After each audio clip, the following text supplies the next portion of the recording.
हमें लोक के सुख भी देती है, परलोक के आत्मा परमात्मा से भी मिला देती है। कहते सा विद्या या विमुक्त है, विद्या वही है जो हमें सुख से, दुख से, राग से, द्वेष से, काम से, क्रोध से, लोभ से, विषमताओं से छुड़ाकर समता रूपी परमात्मा की प्राप्ति करा दे। वेदों में इसी को विद्या कहा गया और भगवान ने विद्या की बड़ी महिमा गाई है। हे अर्जुन, ये ब्रह्म विद्या कैसी है? कहते राज विद्या राजगुह्यम पवित्रम इदम उत्तमम प्रत्यक्षा अवगमम धर्म्यम सुसुखम कर्तुमप्यम। विद्या नाम राजा विद्या। आप तमाम डिग्रियां ले लें, कई भाषाएं सीख लें, कई गुण सीख लें, हाँ तो क्या होगा? आप नौकर अच्छे बन जाएंगे, कार्यकर्ता अच्छे बन जाएंगे, जो काम करेंगे अच्छा करेंगे। लोक विद्या से आपका समाज में सम्मान मिलेगा और शक्ति धन मिलेगा, लेकिन इससे परमानंद इस विद्या से नहीं मिलेगा। परमानंद है सत्संग ब्रह्म विद्या से। इसीलिए कहा कि लाभ की कछु हरि भक्ति समाना, यही गावे श्रुति संत पुराण। सबसे बड़ा लाभ यही है कि हमारा परमात्मा से लगाव हो जाए, आत्मा का हमें बोध प्राप्त हो जाए।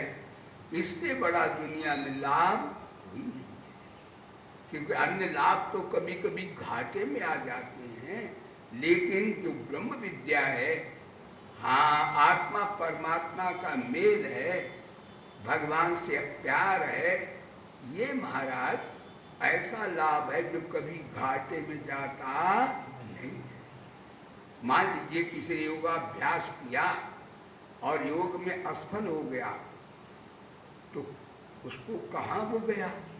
तो भगवान बोले सुनो अर्जुन, हमारे ब्रह्म विद्या में, अध्यात्म विद्या में, परमार्थ में आया हुआ साधक यदि हार भी गया तो भी जीत हो जाएगी। बोलो गीता माता की।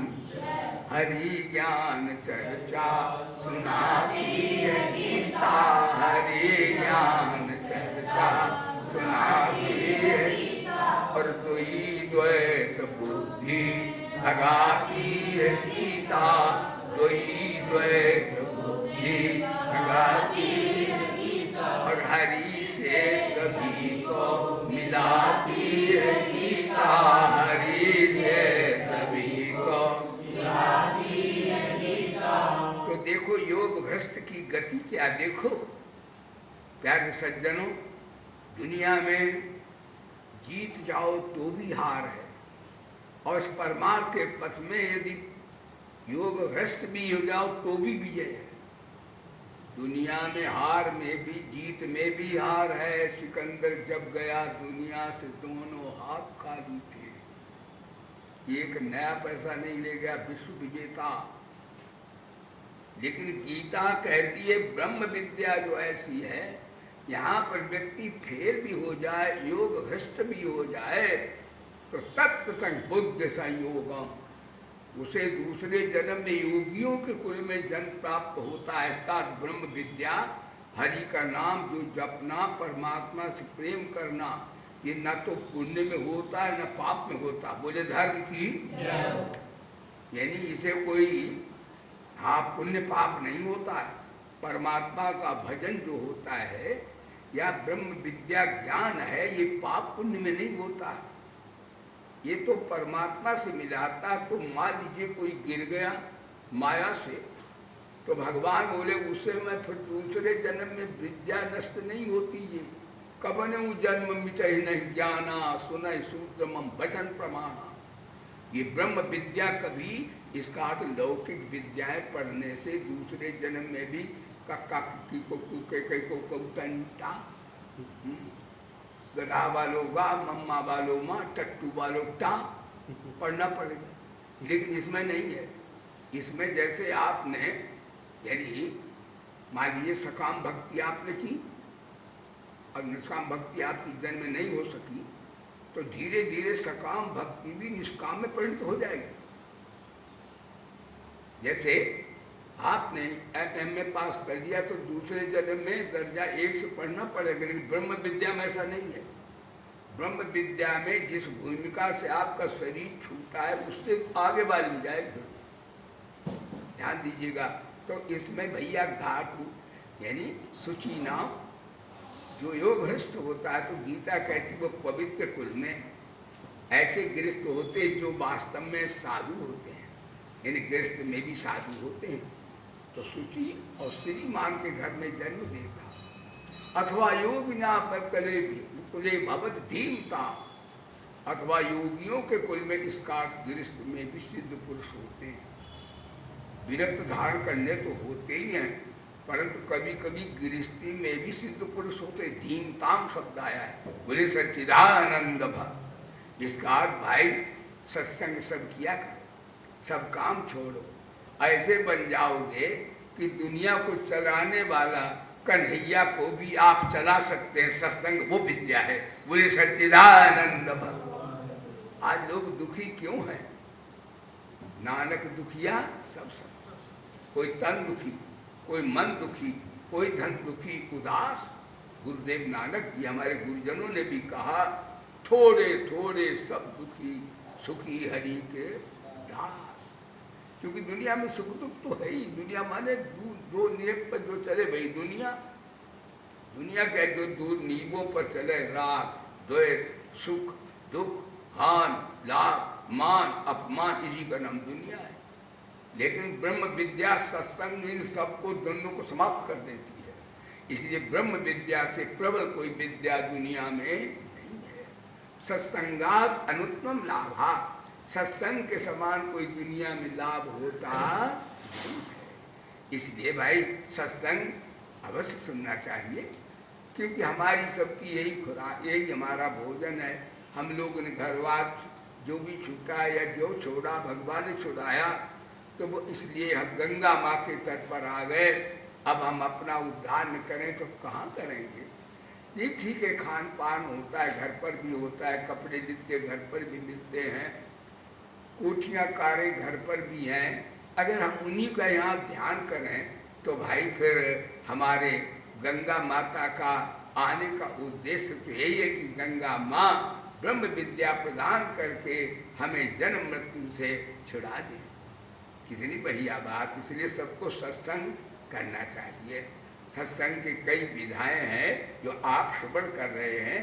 तो देखिए, आपने श्रवण किया था, कल श्रवण किया था कि भगवान ने चौथे अध्याय में, देखो चौथा अध्याय ये 5वें अध्याय का आधार है।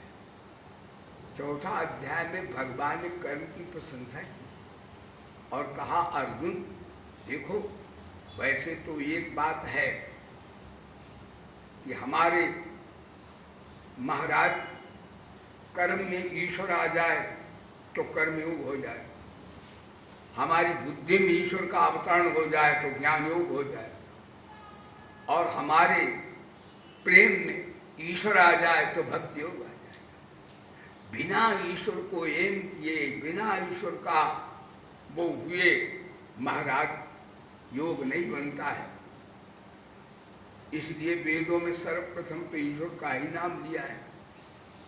ओम ईशावास इदम सर्वम, ये श्रुति बड़ी प्रसिद्ध है। आर्य समाज भी इसको महत्व देते हैं। ब्राह्मण भाग को आर्य समाज वाले हाँ नकार देते, लेकिन इसको आर्य समाज वाले भी, ये मंत्र भाग है वेदों का। ओम ईशावास इदम सर्वम, ओम का नाम लिया है, ईशा माने ईश्वर का नाम लिया है।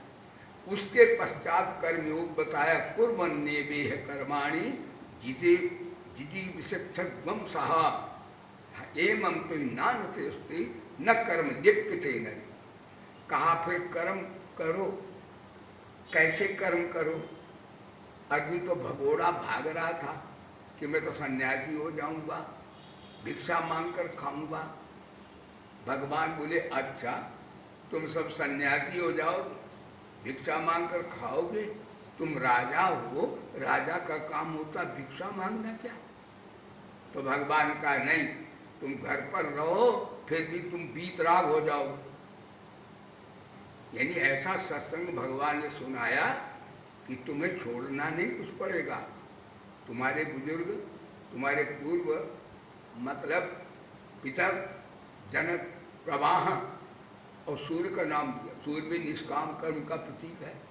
सूर्य भगवान आते हैं, इक्ष्वाकु, मनु, इन्होंने घर नहीं छोड़ा, लेकिन इन्होंने सारे संसार का कल्याण कर दिया। मनुष्य मनुस्मृति, सूर्य भगवान कितना काम करते हैं, ठीक निकल आएंगे। इतने कार्य कुशल है भगवान सूर्य भगवान कि महाराज अगर पंडित जी ने पत्र में लिखा हो सूर्योदय 5:06:10, तो उस दिन 6:10 पाए जाएंगे। कितने कर्मयोगी, भला कितने एक्टिव में सूर्य भगवान। भगवान बोले सुनो मेरी बात, सूर्य मानता है, कर्मयोगी है, सबको पक्षपात नहीं करते सूर्य भगवान। चाहे पापी हो, चाहे पुण्यात्मा हो, चाहे महात्मा हो, कोई हो, चीटी हो, चाहे ब्रह्मा तक हो, सबको प्रकाश देते हैं। तो सूर्य मेरी बात मानता है, मेरा शिष्य है। इक्ष्वाकु राजा है, मनु मेरी बात मानते हैं, जनक जी मेरी बात मानते हैं, लेकिन आज का आदमी मेरी बात नहीं मानता। वो जातिवाद में, क्षेत्रवाद में, कुलीन कमीनवाद में, गरीब अमीरवाद में अपने को उसने बर्बाद कर लिया। ये परिच्छिन्नताएं हैं। आत्मा न कुलीन होता, न कमीन होता है, आत्मा न विद्वान होता, न मूर्ख होता, आत्मा न महात्मा होता, न पापात्मा होता है। महात्मा पापात्मा अंतः सूक्ष्म शरीर में होता है। आत्मा न महात्मा है, न पापात्मा है।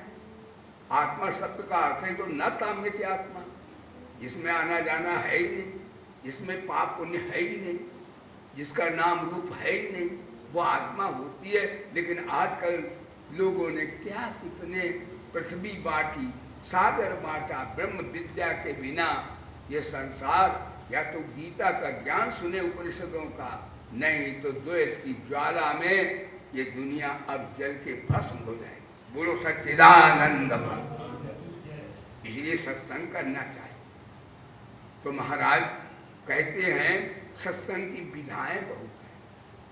वेदों में 3 कांड हैं, कर्म कांड, उपासना कांड और ज्ञान कांड। 3 तरह के आदमी दुनिया में, क्रिया प्रधान, भाव प्रधान एवं विचार प्रधान। ये सत्संग की श्रृंखला है। तो भाई क्रिया प्रधान वाले व्यक्ति अधिक हैं, इसलिए कर्मयोग के ही माध्यम से आप सत्संग कर रहे हैं। ध्यान दीजिएगा, एक होता कर्म और एक होता योग। तो कर्म का अर्थ हो जो आप कार्य करते हो दुनिया में, खाने पीने के, पैसा कमाते हो, जमीन जायदाद करते हो, सर्विसें करते हो, लेकिन अपने परिवार अपने पेट के लिए करते हो। भगवान बोले एक कर्म भोग है, कर्मयोग नहीं। कर्मयोग कब होगा? कहते जब आप समता में स्थित होकर कर्म करोगे तब कर्मयोग हो जाएगा, नहीं तो भोग योग हो जाएगा। इसलिए भगवान बोले समता में स्थित। देखो योग दर्शन में और गीता के योग में थोड़ा अंतर है। योग दर्शन बताया योगश्चित्त वृत्ति निरोधा, यानी प्राणायाम आसन से मन को बस में कर लेना, निरोध कर देना। इससे क्या होता है?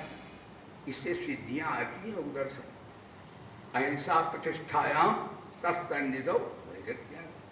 यदि आपके अंदर अहिंसा की प्रतिष्ठा हो गई तो शेर आएगा जो फाड़ के खाता है आदमी, आपको पैर चाट देगा। योग दर्शन सिद्धि होती है। हाँ, आस्ते प्रतिष्ठायाम सर्वरत्नोपस्थान। और जो झूठ नहीं बोलता, आस्तित्व है। सत्य प्रतिष्ठायाम सर्वरत्नोपस्थान। सत्य बोलने वाला व्यक्ति, उसे सिद्धि प्राप्त होगी। क्या होगी? वो बता देगा उस पहाड़ में वहाँ पर लक्ष्मी है, सारी लक्ष्मी उसके पास आ जाए। सर्वो रत्न रत्नोपस्थानम, रत्न आ जाएंगे उसके साथ। लेकिन इससे भगवान नहीं मिलेंगे। बोलो धर्म की, यानी योग का और गीता का योग और पातंजलि योग जो है इसमें अंतर है।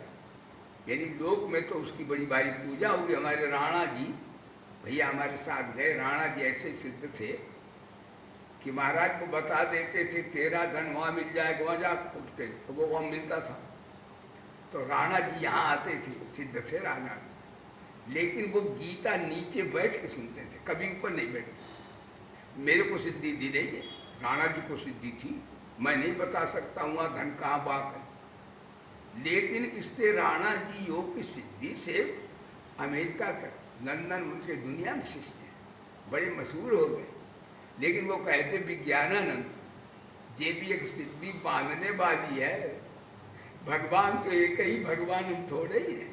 तो नीचे गीता सुनते थे, ऊपर नहीं बैठते थे। यहाँ आए तो मेरे साथ बराबर नहीं बैठे, गुरु मानते थे। कहने का तात्पर्य है निष्कामता, यानी जब आप समता में आ गए तो आप भगवान का रूप सुते हुए सारी सिद्धियां आपके हो ही गई।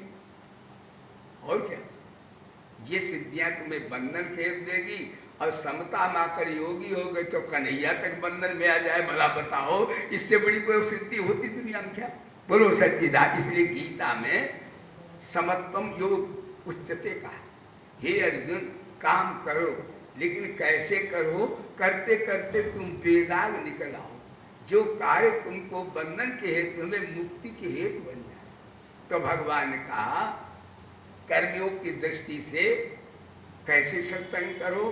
कहते कर्मण्य कर्मयापश्चेत कर्म कर्म। कर्मयोग की दृष्टि से ये है, जैसे कल आपने श्रवण किया था कि कर्मयोग की दृष्टि से लेने देने के कारण हमारा आपका जन्म होता है।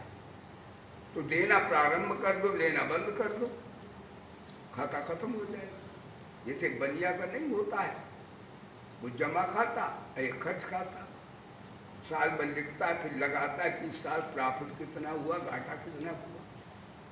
तो भगवान बोले तुम जमा करो। हाँ, तुम क्या करो? तुम जो तुम्हें कर्जा आया है तुम्हें माता पिता गुरुओं का, तो क्या करो? समता विस्थित होकर के उनकी सेवा करो। तो क्या होगा? पुराना कर्जा खत्म, माता पिता गुरु का ऋण होता है। अब जैसे हमारे भैया प्यारी माँ चली गई, इतनी भक्त थी भगवान की, तो कहते गंगा में उनके हक को डाल दे। अरे गंगा में महाराज पापी अगर कोई पाप करे तो भी तर जाता, वो तो ठीक है, लेकिन जिसके जीवन में भगवान की ज्ञान गंगा, प्रेम गंगा कन्हैया की हो, उसके लिए गंगा ये नाभि मिले तो भी फर्क नहीं पड़ता उसको। बोलो सच्चिदानंद भक्त। ध्यान दो, कबीरदास ऐसे भक्त थे ज्ञानी, कहा मगहर मरने से नरक होता है, काश्याम काशी में मुक्ति होती है।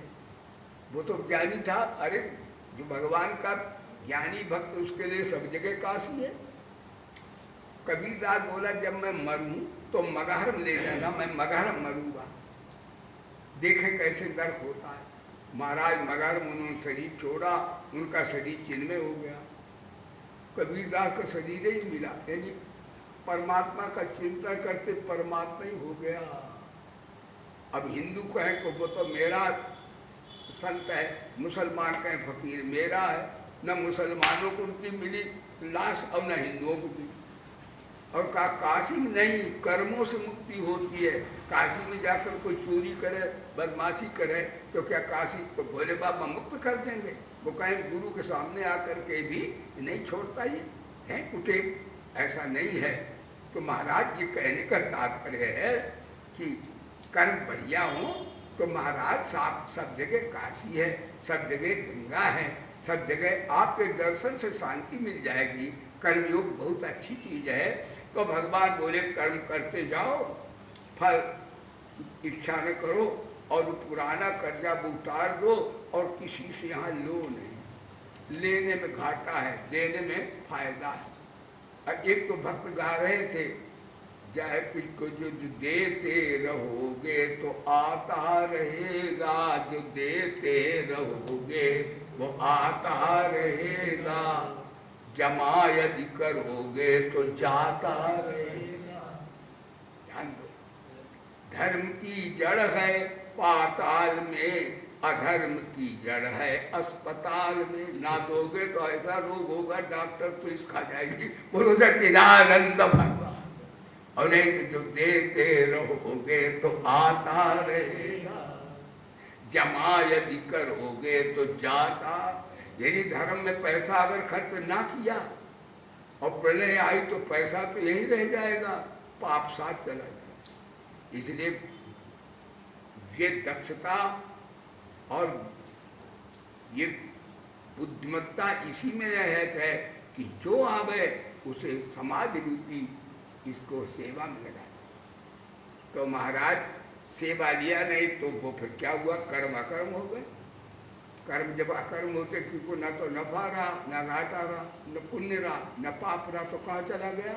गीता कहती सुबह शुभ फल रेवम, ये वो सुबह सुबह क्योंकि शुभ रहेगा तो देवता हो जाएगा, अशुभ होगा तो मानवेतर नीचे जून में चला जाएगा, और मिश्रित होगा तो मनुष्य हो जाएगा। ज्यादा पुण्यात्मा होगा तो ब्राह्मण का जन्म, ब्राह्मण को पुण्यात्मा कहा है, किम पुण्या ब्राह्मणा पुण्या भक्ता राजसुता। और भगवान का भक्त होगा तो राजा होकर संत हो जाएगा। ब्राह्मण क्षत्रियों को भगवान ने ऋषि कहा है, एक को भक्त कहा है, एक को पुण्यात्मा कहा है, ध्यान दो। लेकिन अगर कर्म ईश्वर के लिए न करिए तो केवल ब्राह्मण क्षत्रिय होने से मुक्त नहीं हो जाएगा। ऐसा नहीं कि बड़े वर्ण हो जाए, हमने महाराज हम बहुत हमने सर्टिफिकेट नहीं मिला। जो परमात्मा का भजन ना करे, गायत्री ना जपे, तो ब्राह्मण भी शूद्र होता। साश्रुतवत्या सर्वस्मात् निर्कर्मणा। मनु जी कहते वो ब्राह्मण भी शूद्र कोई जाति नहीं है। जो भगवान का भजन न करे वो ही महाराज कहा है। तुलसीदास बाबा पे आकर कह दिया, राम नाम के भजन बिन चारों वर्ण चमार। बोलो सच्चिदानंद भगवान की। हद कर नहीं रहा तुलसीदास गुरु, अब भाई गुरु वाणी हो तो है, गुरु तो गुरु जो है। तो इस प्रकार से भैया उच्च कुल का अहंकार न करके केवल हम अगर महात्म साधना को दें तो फिर भैया वंदनीय हमारे पुण्यात्मा तो हैं ही आचार्यगण। हम निंदा नहीं करते हैं, ना राजाओं की निंदा करते हैं, लेकिन यथार्थ बात यह है कि हम सब साधक बन जाएं तो भाई हम चंडाल भी हों तो भी शायद हमारा बेड़ा पार तो हो ही जाएगा। हाँ, भगवान का चंडाल भगत हो तो उसको ही भगवान अपना देते हैं। बोलो सच्चिदानंद भगवान। अब एक बात इसमें आई है कि भगवान कर्मयोग की प्रशंसा की, फिर चौथे अध्याय भगवान ने ज्ञान की भी प्रशंसा की। अब देखो 5वां अध्याय इसकी फाउंडेशन पड़ी है कि भगवान ने ज्ञान के विषय में भी कह दिया। क्या कहा, ज्ञान के उन्होंने 6 साधन चौथे अध्याय में बताए। कौन कौन से। हाँ, गीता हाथ में ले लिया करो बच्चे, तुम ये सीख लोगे। ध्यान दो, तुम्हें गुरु पढ़ावे आचार्य 12 वर्ष और विज्ञानानंद के पास पढ़ो तुम 1 महीना बराबर। बोलो सच्चिदानंद भगवान।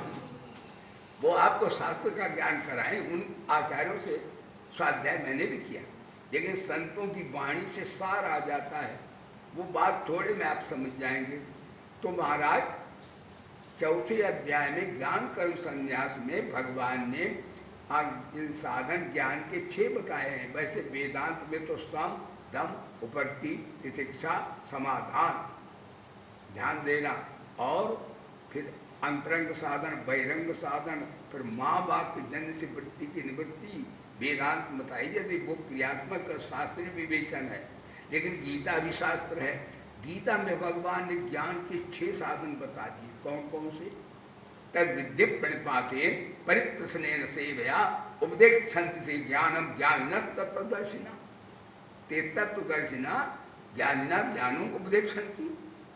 कब करेंगे, कहते तद विद्धि तद ज्ञानम। कब ज्ञान को प्राप्त करेंगे। ज्ञान गीता पढ़ने से नहीं होगा, ज्ञान के साधन करने से होगा। यानी गीता भी है, गुरु भी है, मनुष्य शरीर भी है, फिर व्यक्ति साधन ना करे तो भी ज्ञान नहीं होगा।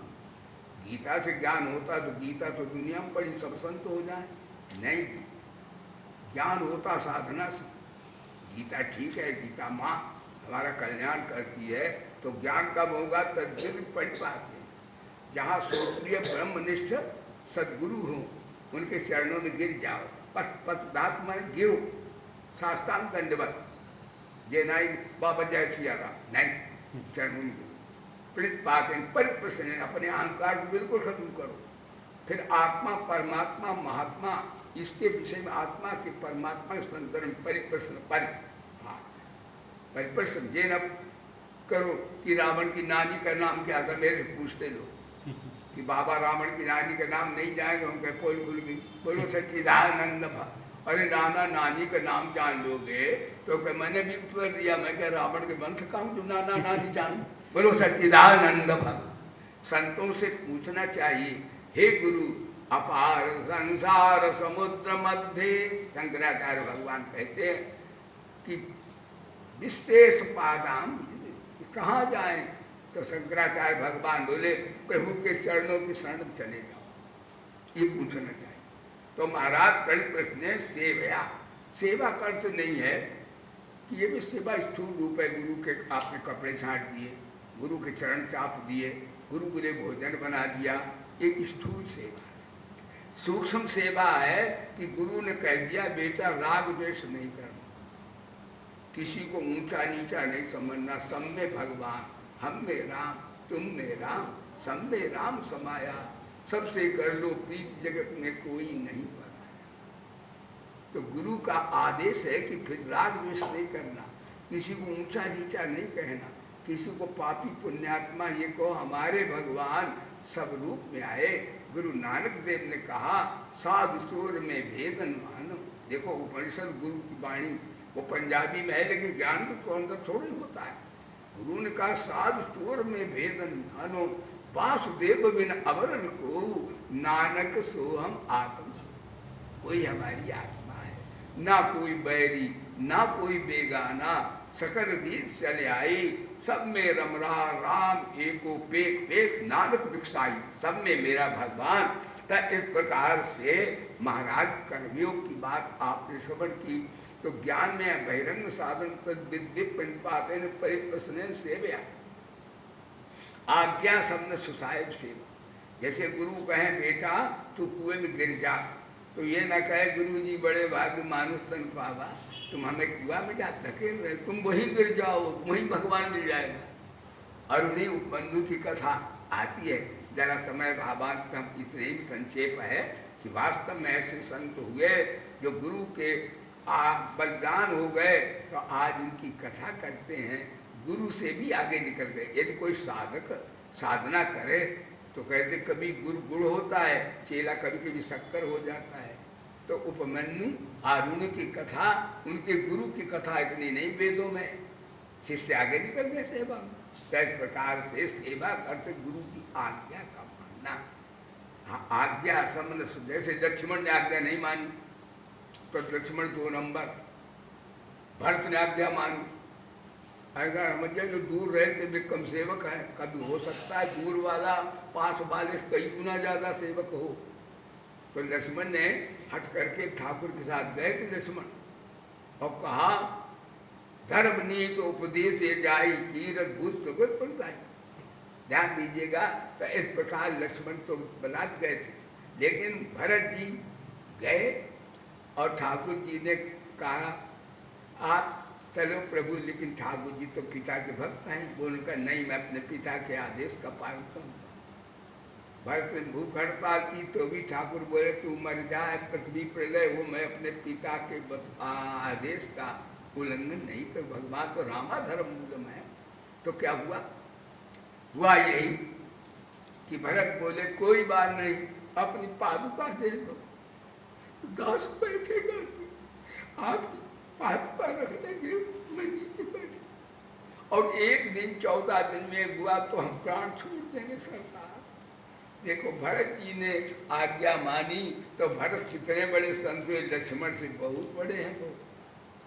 भगवान हा भरत कहते, हा लक्ष्मण जब शक्ति लगी तब तो कहा उन्होंने, जब बचे हा भरत बोलते हैं।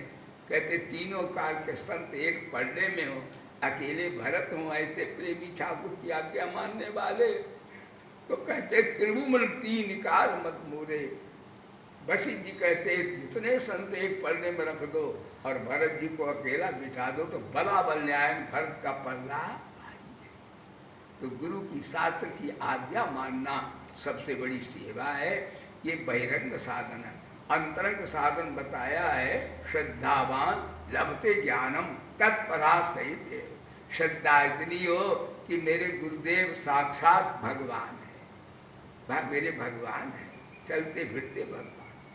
और तत्परता मान श्रद्धा हो मेरे गुरु जी भगवान है, लेकिन गुरु जी कहें तो साधना में तत्परता न हो तो केवल श्रद्धा से काम नहीं बनेगा। तत्परता से जो साधना बताए वो तत्परता से करें, लेकिन तत्परता भी हो, ये ज्ञान के अंतरंग साधनों में है गीता में। और तत्परा श्रद्धा मतलब तत्पर संयत इंद्रिया, और इंद्रियां बस में न हो, आदमी चटोरा हो, गुरु गए सीधा रूखा सूखा खा, इंद्रियों को बस में रखना, ज़्यादा चटोरा चटपट करने वाला, हाँ भोगी व्यक्ति का ज्ञान बह जाएगा। इसलिए इंद्रियों को जब चाहो तो उन्हें उचित भोग दो। ऐसा नहीं कि आंखें फोड़ो, ऐसा नहीं है। जितना शक्ति है उनको उतना कंट्रोल में रखो। यानी मन को जब चाहो तो वहाँ चला लो, जब चाहो तो उसको वहाँ ले जाओ। इसी को इंद्रियों का संयत कहते हैं। आप मन के पीछे न चलो, मन को अपने पीछे चलाओ, मनीषी बनो, इंद्रियों को कंट्रोल में रख दो। इस प्रकार ज्ञान के 6 साधन बताए तो आत्मा का बोध प्राप्त हो जाएगा। तो अर्जुन ने कहा, अब ये 5वां अध्याय आपने पाठ किया, अब देखो फाउंडेशन इसकी बन गई।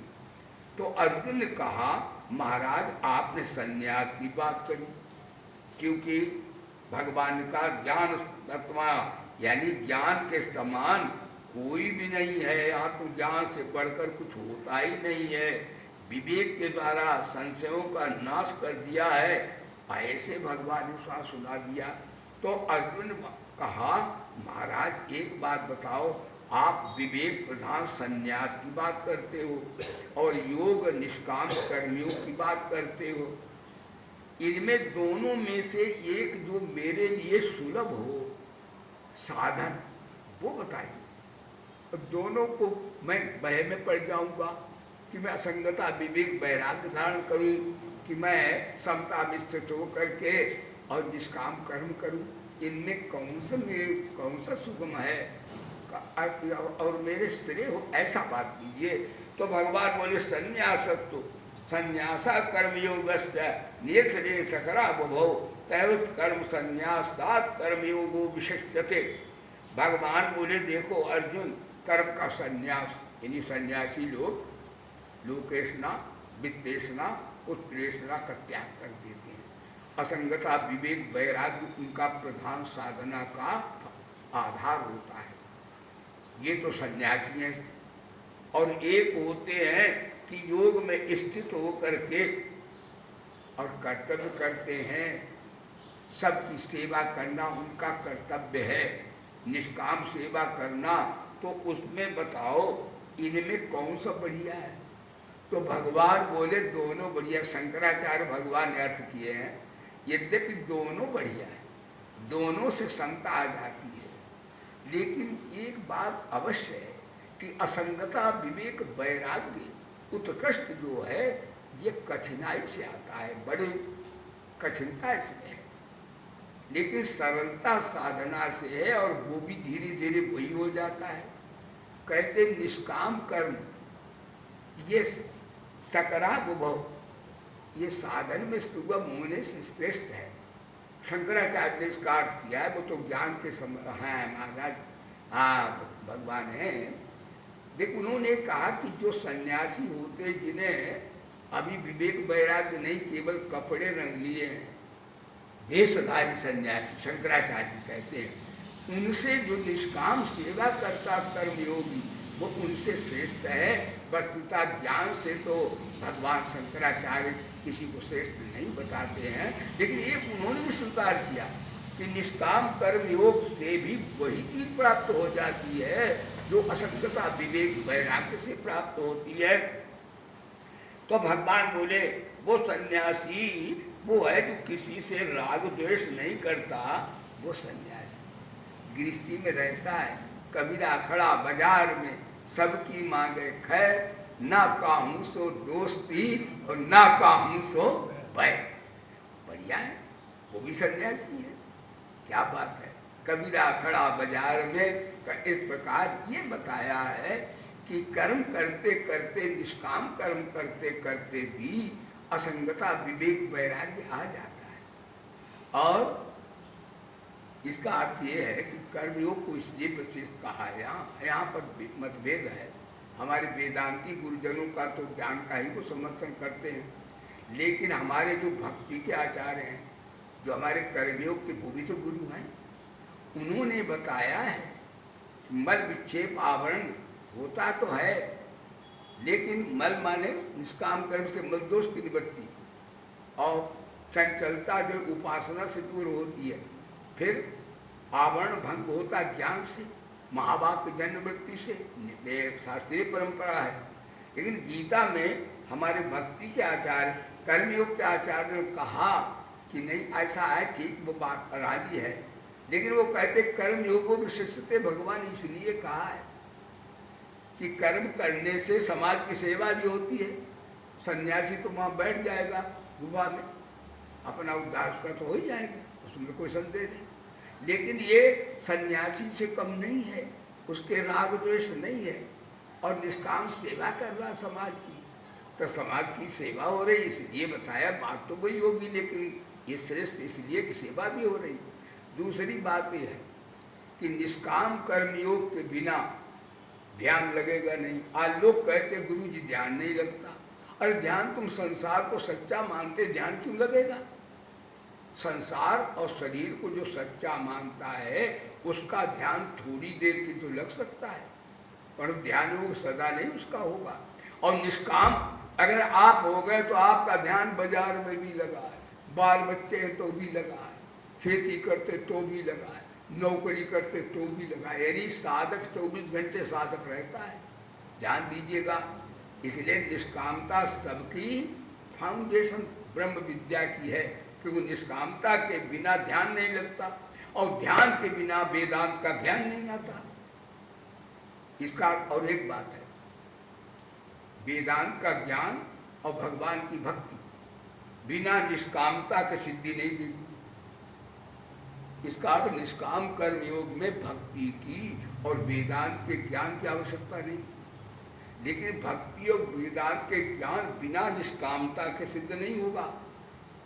मलदोष की निवृत्ति नहीं होगी, और मलदोष की नहीं तो विक्षेप दोष की निवृत्ति नहीं होगी, फिर कैसे होगा? तो इसका अर्थ है कि ग्रैंड फादर है, निष्कामता ही संपूर्ण परमार्थ की फाउंडेशन है। निष्काम व्यक्ति अपने लिए और समाज के लिए और हरि के लिए उपयोगी हो जाता है।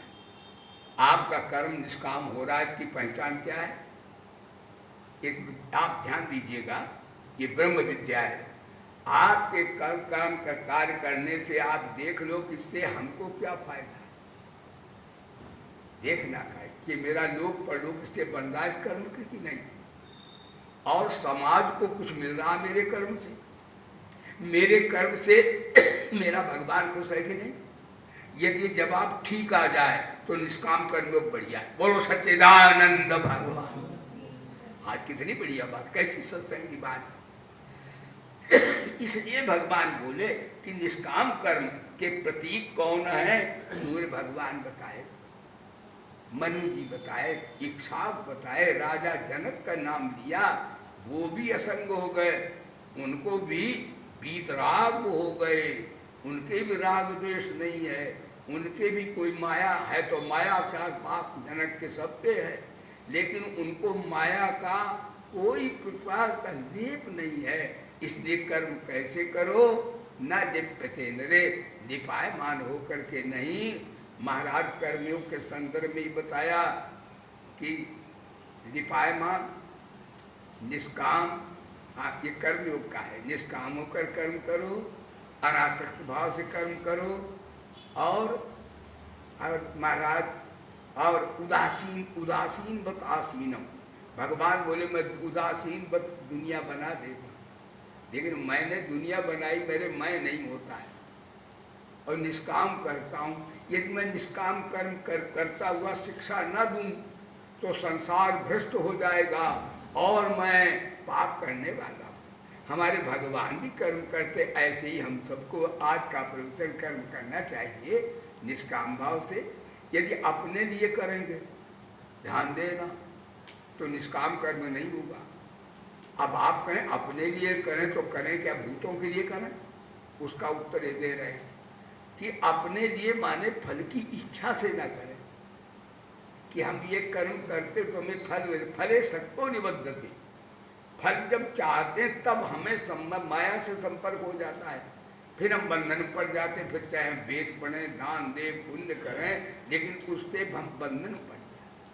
वैसे आप दान दें, पुण्य करें, नाम जपें, लेकिन करें निष्काम भाव से तो योग बन जाएगा। सकाम का भाव से करेंगे तो वही क्रिया भोग बन जाएगी। ध्यान दीजिए, इसलिए निष्काम भाव से करेंगे तो क्या होगा, चीजें तो बहुत सी मिलेंगी हमको। ऐसा नहीं निष्काम भाव वाले उनके बाल बच्चे नहीं होंगे, बल्कि उनके धन ज़्यादा होगा, उनके बच्चे अच्छे बनेंगे। तो सकामी भोगी के बच्चे उतने बच्चे बढ़िया नहीं होते। कई लोग कहते हैं गुरु जी हम अगर सबके लिए करें, अपने लिए करें तो हमको क्या मिलेगा? अरे तुम्ही को मिलेगा। भगवान बोले जितने शुभ काम करते हो उसका फल मिलेगा तो तुम्ही को, लेकिन तुम फल चाहोगे तो तुम बन जाओगे। तुम अचाहो के कर्म करो। जैसे कामना, ममता और अहंता, सारी गीता में यही बात बताई ज्ञानों के संदर्भ में, भक्ति योग में और कर्मयोग में। तो ममता कैसे मिटेगी? ममता मिटेगी, हमें कुछ लेना नहीं है समाज दुनिया से, तो ममता मिट जाएगी। अगर लेने के भाव से करोगे तो ममता आप मिटने वाली नहीं, विषमता रहेगी। अच्छा, और हमें कुछ दुनिया से लेना नहीं है, हमें दुनिया में हमारा कुछ भी नहीं है तो ममता मिट गई। और हमें दुनिया से कुछ लेना नहीं तो कामना मिट गई। यही तो है अविद्या। यही तो वेदांत में से अविद्या कहते हैं, इसे माया कहते हैं, जड़ता मूर्खता, यही तो है। और महाराज अहंता कैसे मिटेगी? अहंता मैं हूँ, अहंता विचार से मिटे, वेदांत के ज्ञान से कि मैं, तुम शरीर को मैं मानते हो? नहीं भाई, शरीर अलग है, हम अलग हैं। यदि शरीर में होता तो शरीर हमारा छूटता, हमारा प्राण होता तो शरीर मेरे नाल जाता या शरीर के साथ मैं रहता, लेकिन ना तो शरीर मेरे साथ जाता है, न मैं रहता हूँ, छूट जाता है। इसका शरीर और है, शरीरी और है, नित्य और है, अनित्य और है। विचार से अहंता मर जाती है, वेदांत के विचार से अहंता भस्म हो जाती है। हाँ, और भक्ति में महाराज अहंता बदल जाती है। अभी तक संसार के हम थे, अब मेरे तो गिरधर गोपाल दूसरे में।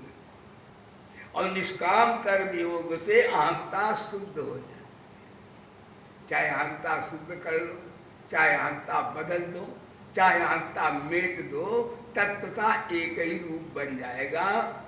कर्म योग में अकर्म हो रहेगा, भक्ति योग में परमात्मा ही होगा। यो माम पश्य सर्वत्र सर्वम चामयि पश्यति तस्याहम न पश्यामि सच में पश्यति। और वेदांत में आत्मा, वेदांत में आए सर्वभूतस्तमात्मानम सर्वभूतानि चात्मनि ईक्षते योग्यतात्मा सर्वत्र समदर्शना। चाहे कह दो मेरी प्यारी आत्मा सब में है, चाहे सब आत्मा में है तो आत्मा शेष रह जाएगा, सब मिट जाएंगे नाम रूप। चाहे कह दो भगवान सब में है और अब सब में भगवान है तो सब चले जाएंगे, ठाकुर जी रह जाएंगे। और चाहे कह दो हाँ कर्म में अकर्म, हाँ अकर्म, हाँ चाहे अकर्म है कर्मण्य कर्मया तो अकर्म शेष रह जाएगा, कर्म छूट जाएंगे। तत्वता कर्म, आत्मा और भगवान तत्वता एक ही चीज है। साधन में तो अलग अलग है पर सिद्धावस्था में एक ही है। और देखो अहंता ममता रहित कर्म कैसे करना चाहिए, एक दृष्टांत आपको और सुना दें, रामायण का सुनो। जब जनक जी ने कहा कि मेरी पुत्री तो कुंवारी रहेगी, किसी ने धनुष तो तोड़ नहीं पाया, तो विश्वामित्र और जनक ने यहाँ तक कह दिया कि वीर विहीन। हाँ, जनक जी बोले, क्या बोले?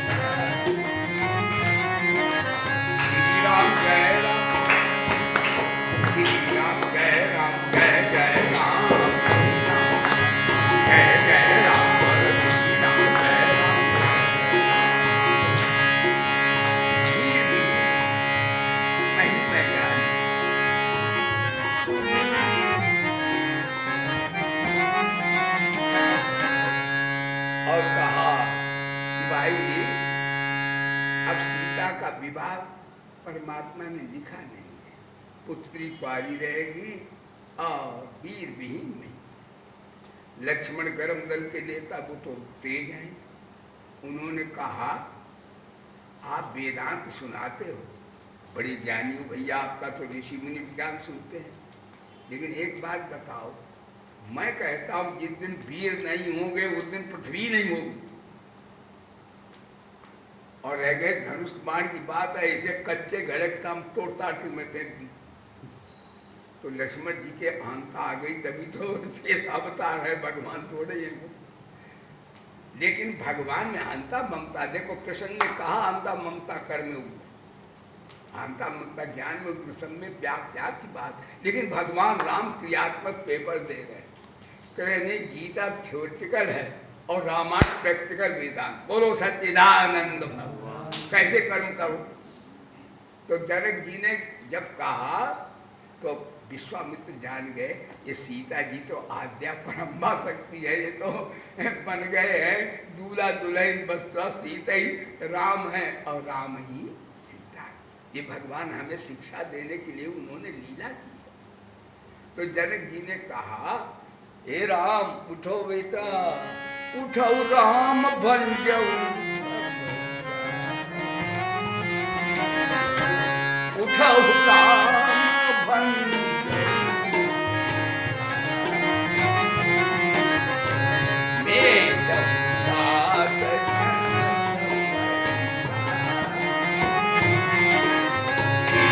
मेरा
गुरु की आज्ञा जब करता नहीं है।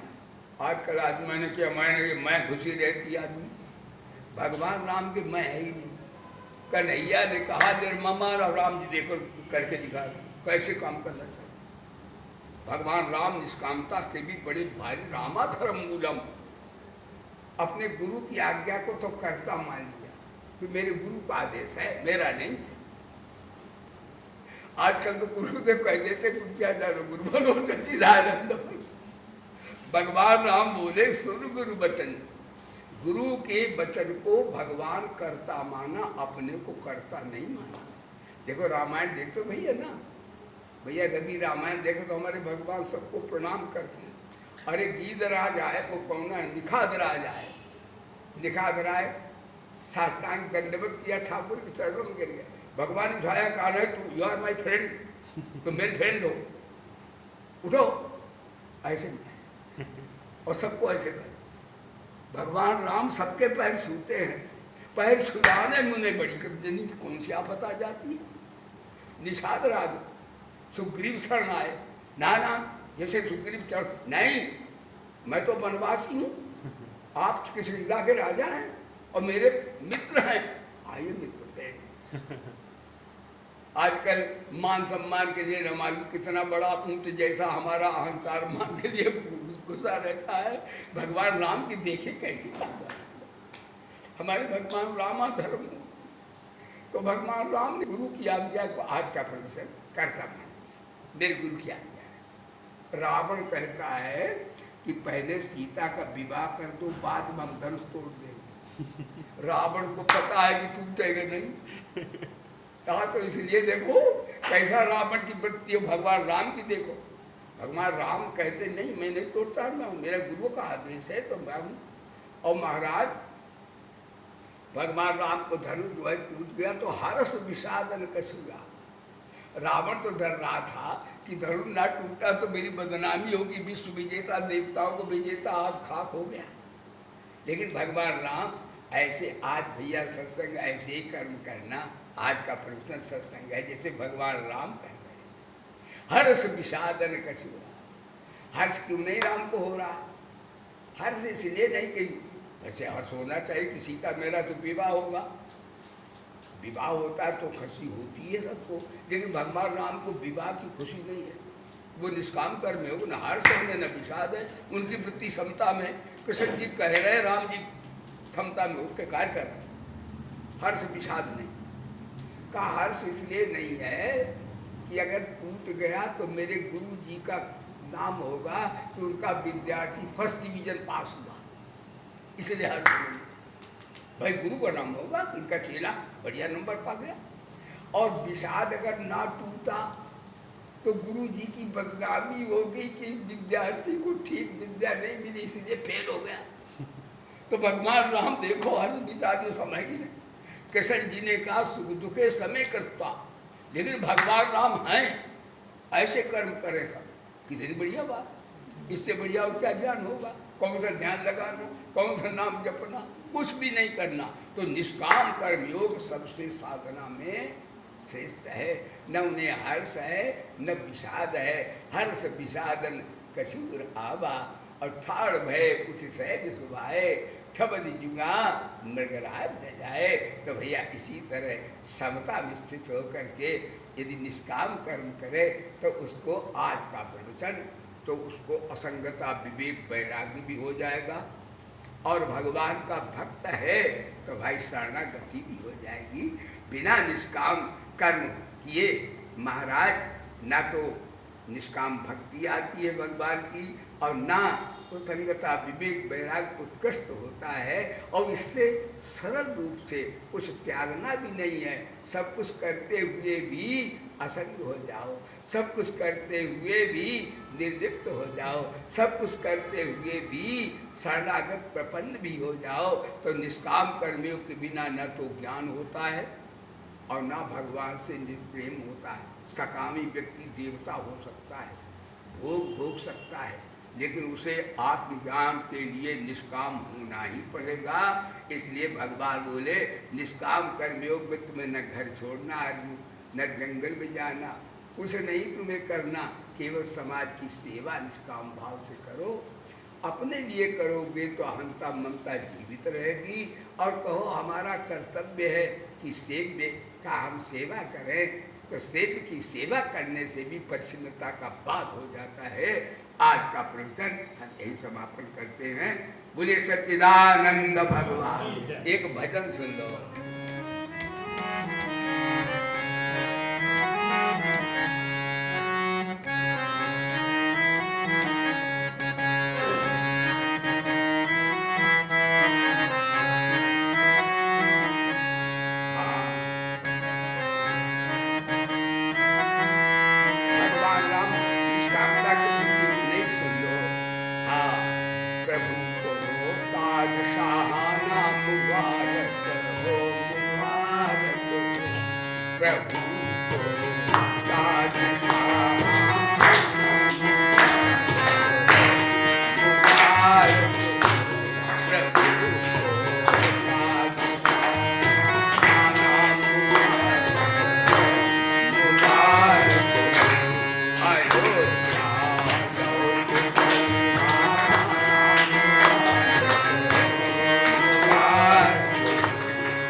श्री गायत्री माता की, श्री गीता माता की, श्री भारत माता की, श्री भोले बाबा की, श्री पवन सुत हनुमान की जय हो, श्री गुरुदेव भगवान की जय हो, धर्म की जय हो, अधर्म का नाश हो, प्राणियों में सद्भावना, और विश्व का कल्याण हो। हर हर महादेव। जय जय श्री राधे भगवान की जय हो।